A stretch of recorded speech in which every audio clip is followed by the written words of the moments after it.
Sono Stefano Picco, 47 anni, abito da sempre in questo comune. In questa amministrazione ho ricoperto il ruolo di assessore e vice sindaco, attualmente sono segretario della Lega. Volto noto della politica locale, Stefano Picco scende in campo con un progetto che punta a coniugare esperienza e rinnovamento. 47 anni, agente di commercio, Picco si presenta oggi come candidato sindaco con la lista Ponte Oltre, una proposta che nasce nell'area della Lega ma che rivendica un percorso autonomo rispetto alla precedente amministrazione.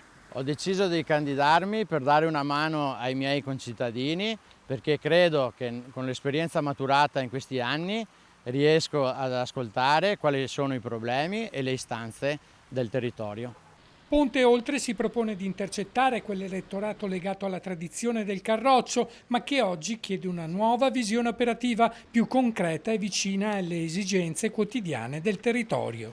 Nel suo messaggio Picco insiste su pragmatismo, ascolto e rilancio del territorio, un ponte appunto tra ciò che è stato e ciò che può diventare. La prima cosa che farà da sindaco.